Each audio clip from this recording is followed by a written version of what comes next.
I convene the January 24th, 2025 Finance Committee meeting to order at 2 p.m. Jackie, please call the roll. Debbie Bryan, Here. Emily Swistak, absent. Josh Martin, absent. Liz Sullivan, Here. Tatiana Weinstein, Here. Will Savage. Here. Agenda item 2 is opportunity for visitors to speak. Public comment is for the general public to address the board. Each person will have up to 5 minutes to provide public comment. Seeing no one, we'll move on. Agenda item 3 is to approve minutes of the August 9th, 2023 Finance Committee meeting. May I have a motion and a second? I move to approve the minutes of the August 9th, 2023 Yeah. Finance Committee meeting. Okay, and I will second. Okay. Jen. Okay, roll call, please. Debbie Bryan, Yes. Liz Sullivan. Yes. Agenda items 4 and 5 are the investment portfolio overview and investment strategy. Advisor Tammy Olszewski is here from Ehlers, our government investment firm, and she will walk us through the presentation. Hi, welcome. Hi, everyone. Thank you so much for your time today. I'm glad this worked out. I know we've been trying to get together to have a conversation about what is occurring in the markets as well as with your portfolio. So I think especially in light of where we are seeing interest rates going and trends, I have some recommendations I'm going to make to you. So really just to kind of get into it here, I'll share my screen. Of course, you know, as soon as I am trying to do that now, my computer is not working. I just had it up here. Now, did Tatiana share with you guys the packet of information that I had sent over? Yes. Yes. Okay, perfect. Just in case this doesn't work for some reason, at least we have that. Oh, here we go. Okay.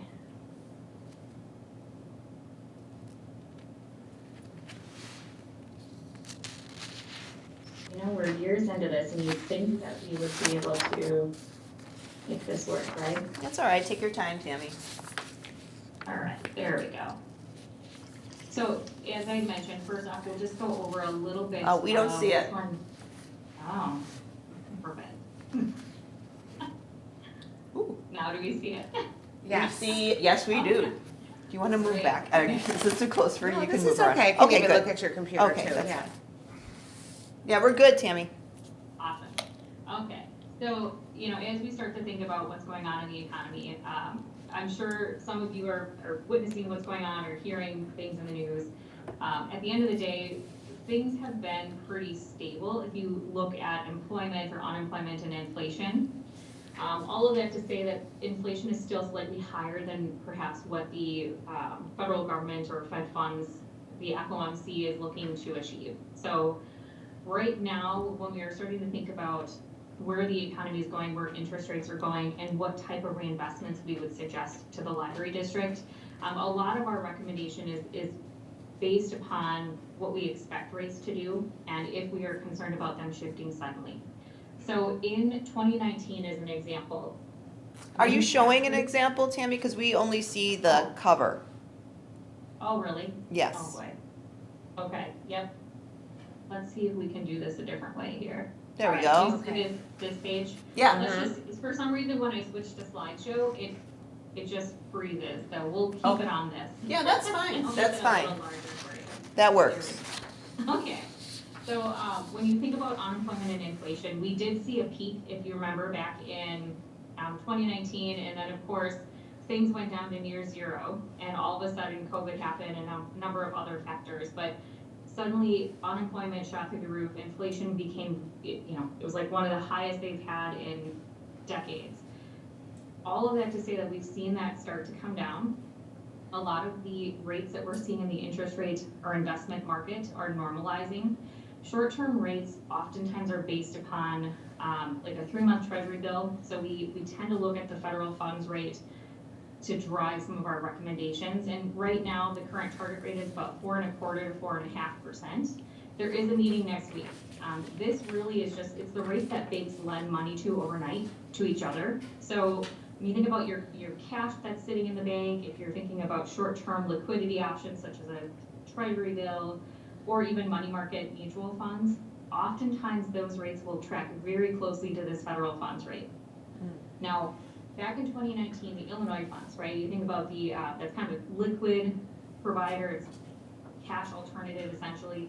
It was paying a little over 2.5%, and then in 2020 it went to near zero. So you'll see these variable rate cash products track pretty closely to the Fed funds rate. If we look back over the last year, that rate, you know, the 10-year treasury is actually that that orange line that you see kind of go up and down compared to a cash rate, which has been significantly higher. That blue line is really what we've seen that Fed funds rate at. So if you can think about, you know, 2019 when things shifted suddenly as to now we're starting to see very similar shifts. So the Fed funds rate was lowered once so far. They are anticipating another rate cut at some point this year, probably mid-year. For the time being, we're expecting this rate to stay about the same, meaning that cash rates should remain pretty elevated. All of that to say, there's no panic or rush when you're making investment decisions, especially in long-term portfolios like this, but don't hold on to cash for too long because we do expect this shift to continue over the next 6 to 12 months. When we look at the treasury rates, so this chart in particular, you are looking at that yellow line, that's like over the last 2 years, and then that blue line is where we're currently at. So you can see that there's kind of a shift in what that rate curve looks like. Generally speaking, investment rates or borrowing rates, if you go to get a car loan or a mortgage, short-term borrowing should be a little bit less expensive, it's a little less risky. Longer term should have higher rates. We saw an inversion in the yield curve over the last couple of years, and we are just now starting to see that normalize in some ways. So the longer term rates that we are looking at, that 2-year, 3-year, 5-year, those have stabilized in some capacity, whereas those short term rates are what we are seeing a little bit of a shift downward on. Now, oftentimes people ask me what I think interest rates are going to do, and I joke around that if I could say with any degree of certainty where I actually expect rates to be, I would probably not be doing this job and I would be somewhere warmer. Yeah. But in any case, we do rely upon a couple of, you know, we look at market trends as well as past indications or things that we've seen in the markets in the past, as well as what's called the Treasury forward rate. This is actually based upon futures contracts. So people who are gambling in the markets, they're making bets upon where they think interest rates are going to go. This is traditionally what we are tracking if we are providing any sort of prediction or projection on income. This essentially, if you look at that spot rate, it's that blue line. That's kind of where we're at right now. Over the next 3 months, people are not expecting much shift. All of that to say, you know, recommendations that we're making are really planning for more of the long term. We don't expect any short-term sudden rise in interest rates or sudden drop in interest rates. But that gray line, it really represents where rates should eventually get to over the next couple of years. So that next 3 years, we expect a lot more normalization of rates. All of that to say, when we are making recommendations, we don't often chase interest rates, but we also want to be mindful to optimize your earnings when possible. So holding on to liquidity has not been a bad thing in the last year. Now, though, we're starting to see trends that are pushing us into locking in rates for the long term as much as we can so that you can get that predictable income without stressing about where the interest rates are going to go. So before we jump into the actual portfolio, that was kind of a brief, just quick summary. If you're out in the wild and people ask you what you think is going on in the economy, you can always say rates may change. Did anyone have any question on, you know, kind of what I showed you on the treasury yields or the unemployment information? I don't think so. No. Okay, perfect. And don't be afraid to stop me if I suddenly go off on a tangent and you have questions, or if there's something that I mention and you suddenly have a question. Don't wait to the end. Feel free to stop me. Will do. Excuse me. So just as a summary, a couple of the things that I would like to remind our clients on your portfolio, because this essentially is taxpayer funds, right? It's taxpayer dollars. the primary objective on these portfolios really is that safety or preservation of principal. So we don't take a lot of risk with these types of investments. The investments that are available to you are either sufficiently liquid to meet your operational cash flows or can be liquidated if needed. Traditionally with bank CDs, you may pay a penalty if you liquidate them ahead of maturity, but on our platform, when you are talking about marketable securities or investments, we generally can go out to the market and liquidate them at any point if you need the money. So it ultimately puts you in a position where you have safe, fairly liquid investments that provide you an opportunity to earn some income. So yield ultimately is the last and final consideration. As much as we pay attention to it, always know that we're really just looking to maintain compliance with statutes as well as keeping you very safe. Now, two things that I will point out. Your investment policy follows very closely to the Illinois Permissible Investment Act.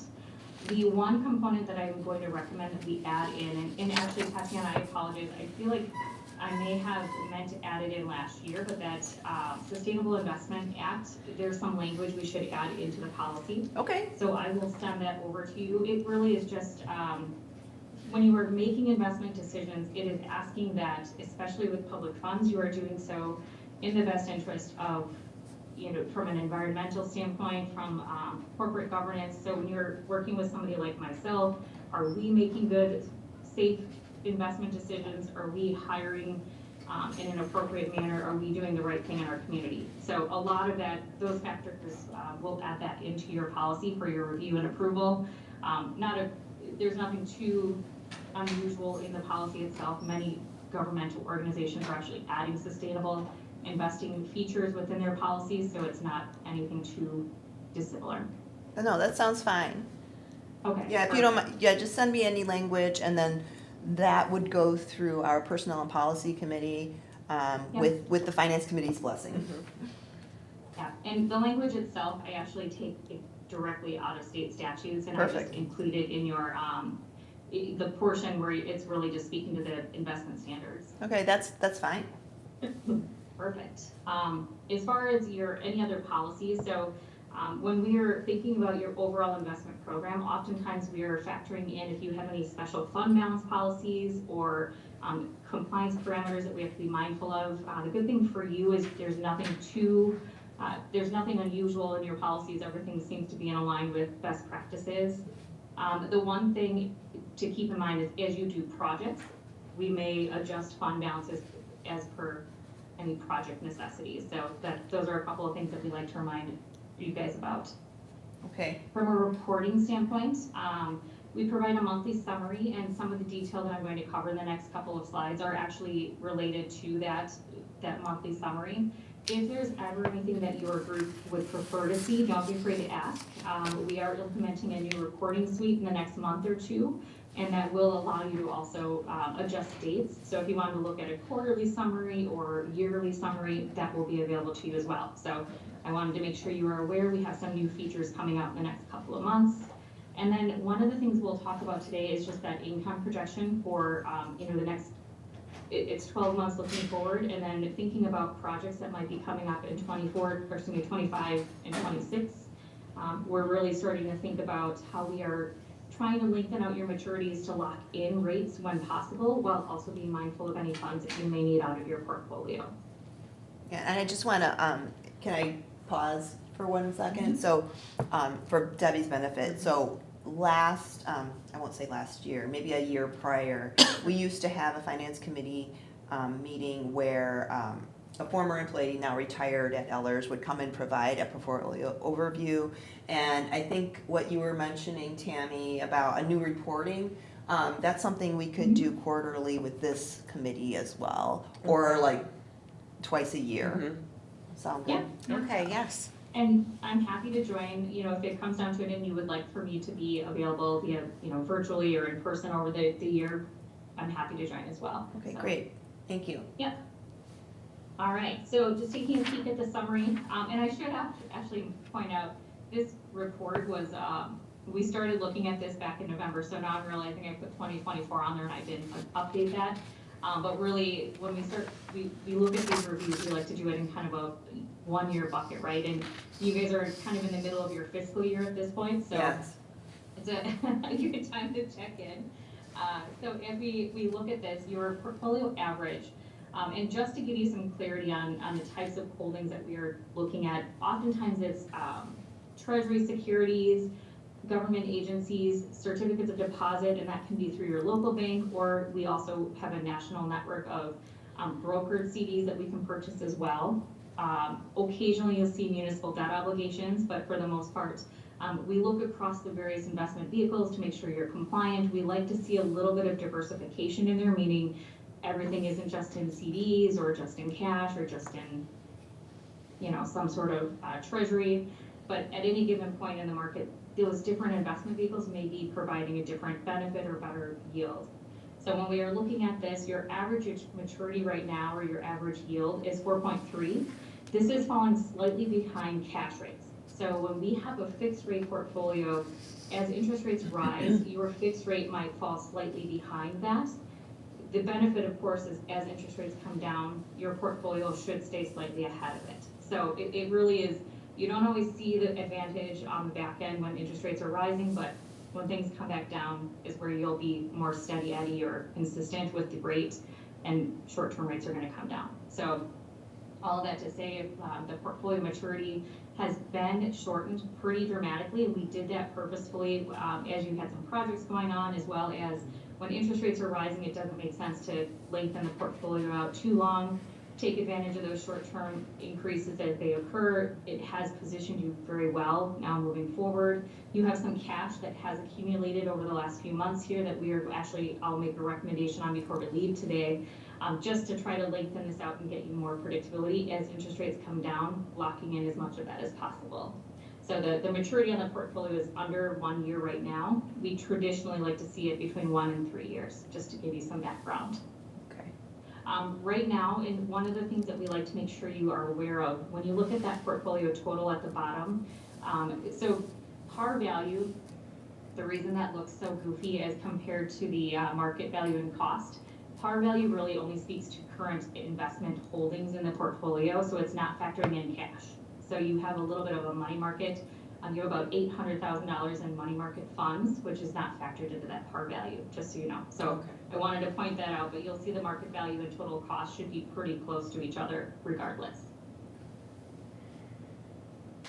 And then looking at 2025, so again, every month you get this type of report. It's 12 months forward looking. And this really is just showing for you, based upon your current holdings, what coupons are going to be paid or what we expect from an interest standpoint. So you'll see about $43,000 for this year. As we head into 25, 26, 27, we would like to keep that number consistent as much as possible. This is assuming you don't reinvest anything. So you have about $800,000 in actual money market cash type holdings that we can now deploy into a longer strategy. So this number will naturally increase when we do so, just so you are aware. And that does bring me to the maturity schedule. So two things I'll point out here. We have helped a lot of maturities very short, so you can see that you have a lot in April and June of this year, and then there's one that we pushed into 2025. So now we want to fill in a little bit, so probably maybe September of this year, and then looking into 26, 27, 28 when possible. These red maturities are actually, those are through your local banking partners. So we monitor for those in addition to your holdings here on our platform, so that you can see it in one place, right? That way you can make an informed decision, you know exactly where your maturities are short-term versus what you're planning for long-term. So I am recommending that the current cash that you have in the funds, we deploy into like September, October this year, and then the next couple of years in either CDs or treasuries is what we're seeing most advantageous right now, just to lock in that rate so that you have that predictability of income over the next few years. Tammy, are you saying that the blue is the Ellers investments and the red is outside of Ellers? Correct, yeah. Okay. Yeah, so there's a, and I think that's really just, let's see here, you've got in April, yeah, so you've got that Freedom First, which is on our platform, and then you have Lisle Savings Bank in April, and then you have Lisle Savings Bank in June as well. Okay. Thank you. Yeah. Oh, and actually, this should be blue. This is that, Freedom. yeah, okay. So really, to summarize, we've actually maintained the portfolio to be very short when you're in a rising interest rate environment. Now that we're expecting rates to come down over the next 6 to 12 months, we are recommending that you limit idle cash. And really start to reinvest as much as you can into longer term securities, right? So one of the things that I wanna make sure that we're all on the same page with, if the library is in need of funds outside of, really from either this pool of money or from the pool that you have at Illinois funds or even in your Lisle savings account, we want to be mindful of what funds you might be needing so that we can plan for those reinvestments in a more strategic way. That makes sense. And do you have many projects that you want to plan for? I know we've discussed a little bit about, was it a land or the adjacent lot that you were looking at, or? Well, the library owns two lots of land adjacent to the library, and currently the board is focusing on one of those lots to develop into a programming space. And we're in the middle of a community survey where we're asking the public for their input. And so we're not like shovels in the ground in the next couple of months. It's going to be probably, if anywhere, it's in the fall. But the board needs to plan for this, and we're working with an owner's rep to help us plan for this. And I imagine we'll have more finance committee meetings on the planning, financial planning of this development.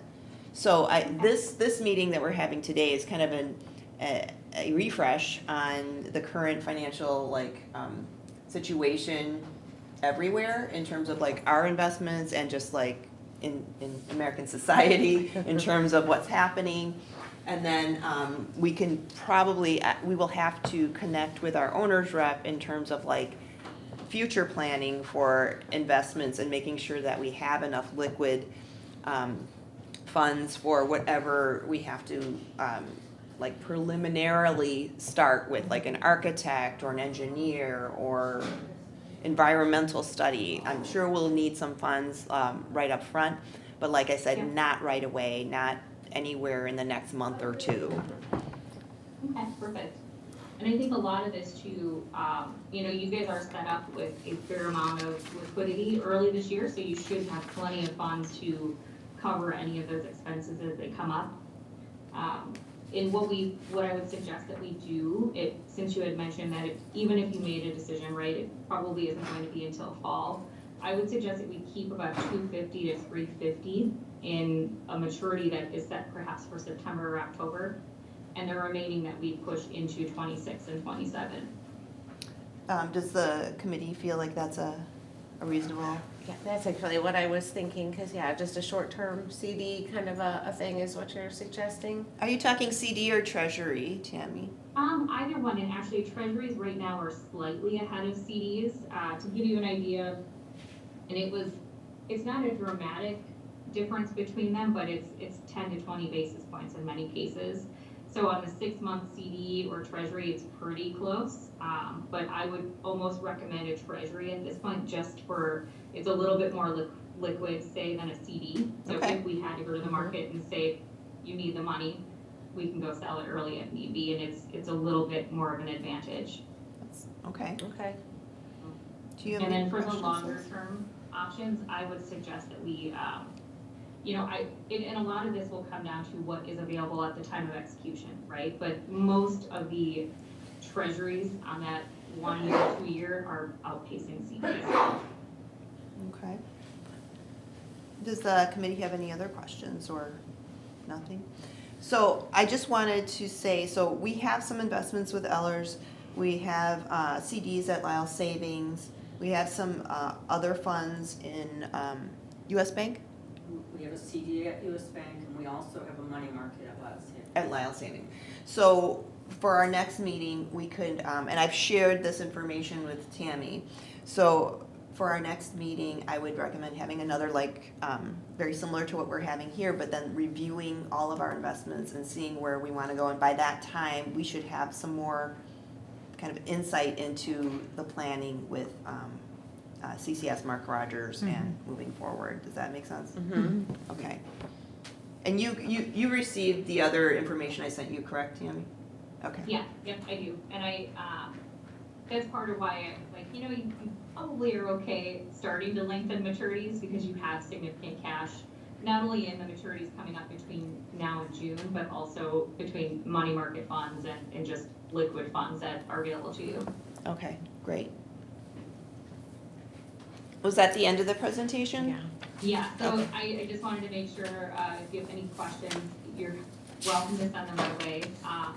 As you go through the process of planning, keep me up to date if there are specific amounts that we're going to need or particular timelines. We'll adjust our recommendation based upon that. But as it stands right now, I would say that let's keep about $350 with a maturity in September of this year.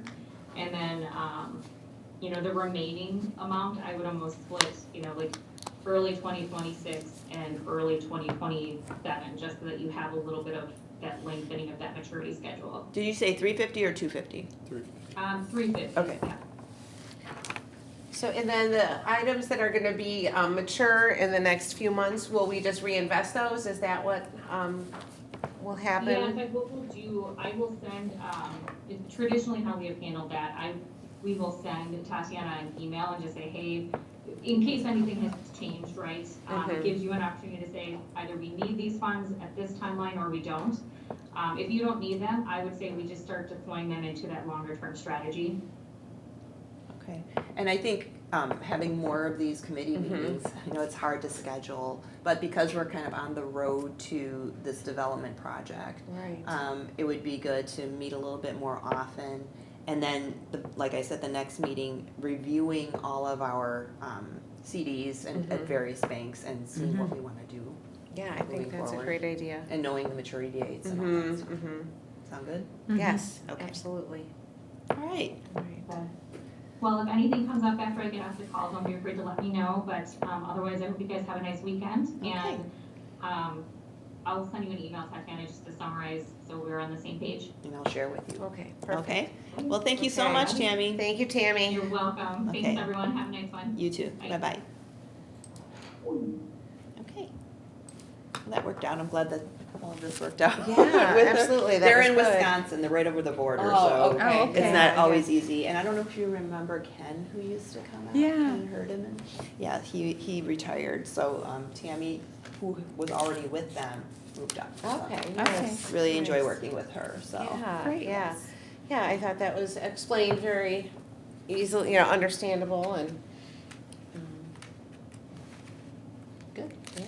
Okay. I think that's good, so. any questions that you want me to, if you do come with any questions about anything in this portfolio, I know that the other two members of the committee were sent this, and they'll probably review the recording. If they have any questions, I'll share with everybody, and whatever Tammy sends me, I'll also share with everyone. Perfect. And then Okay. we can try to meet again after the next board meeting. maybe. Yeah, I was gonna say, we should probably, try to start planning for that now, so that we can get everybody, on board, so. Okay. All right, great.